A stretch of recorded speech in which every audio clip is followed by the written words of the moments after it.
वलसाड के वेलवाज गांव के प्रगतिशील किसान ने प्राकृतिक खेती से दिखाई नई राह।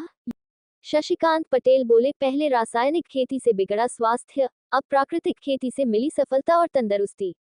वलसाड तालुका के वेलवाज गांव के प्रगतिशील किसान शशिकांत मोहनभाई पटेल ने पारंपरिक कृषि परंपरा और आध्यात्मिक सिद्धांतों के साथ प्राकृतिक खेती को अपनाकर न केवल अपनी फसलों को सुगंधित और पोषणक्षम बनाया, बल्कि अन्य किसानों के लिए भी प्रेरणा बने हैं।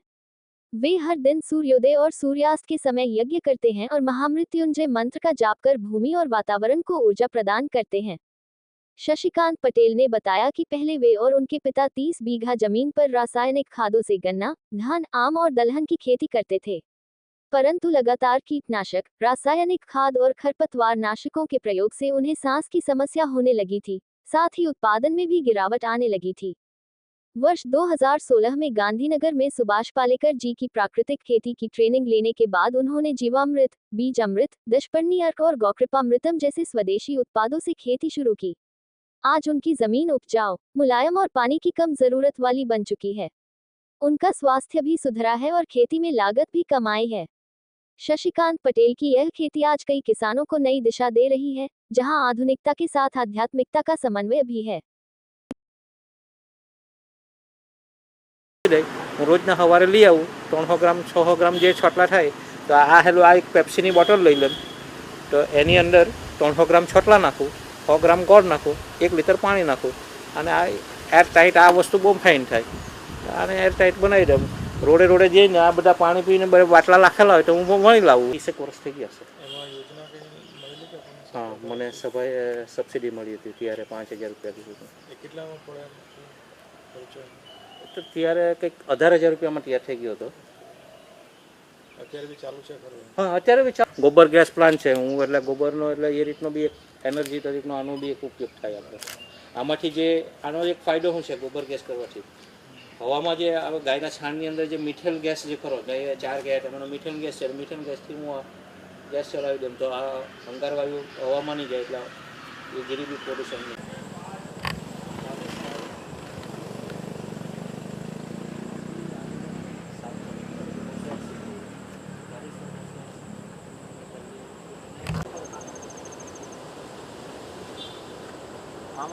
આમાંથી મને જો આને મને મુખ્ય એડવાન્ટેજ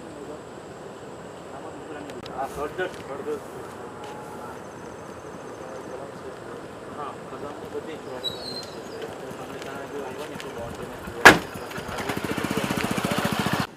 મારું નામ શશિકાંત મોહનભાઈ પટેલ, રહેવાનું નિશાળ ફળિયા વેલવાજ।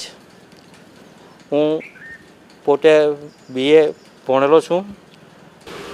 ખેતીમાં આવ્યો, ખેતીમાં આવીને રાસાયણિક ખેતી કરતા હતા એટલે રાસાયણિક ખેતી જ કરી પહેલાં સ્ટાર્ટિંગમાં, પણ રાસાયણિક ખેતી કરતાં કરતાં જ્યારે ખબર પડી મારું સ્વાસ્થ્યમાં બી થોડી તકલીફ થઈ અને અમારું જે ઉત્પાદન હતું એ ઉત્પાદનો ઘટવા માંડ્યું।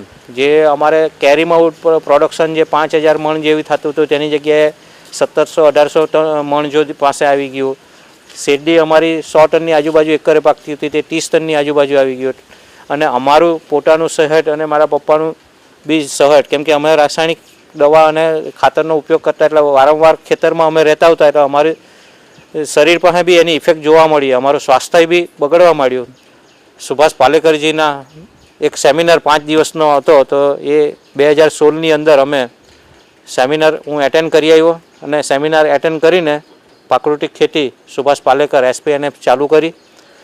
એ શિબિર પછી પ્રાકૃતિક ખેતી ચાલુ કરી અને 2018ની અંદર શ્રી તારાચંદ વેલજીનો સુરત ખાતે દાદા ભગવાન મંદિરમાં અમે 5 દિવસની શિબિર એટેન્ડ કરી। રવિશંકર મહારાજના બી 1-2 કલાકના સેમિનાર આવા પ્રાકૃતિકના, બીજા અન્ય લોકોના બી પ્રાકૃતિક ખેતીના ગાયના આધારિતના બધાના સેમિનાર બધામાં મિટિંગમાં જતા હતા। આપણે આ બધું કરતાં કરતાં ફાઇનલી અમે 2016થી હું પ્રાકૃતિક ખેતી કર્યો અને પ્રાકૃતિક ખેતી કરતાં કરતાં અત્યારે એવી શરૂઆતના ટાઈમમાં થોડીક મુશ્કેલીઓ પડી, પણ પછી અનુભવ કરતાં કરતાં જાતે થોડું અંદરથી આમ તેમ કર્યું।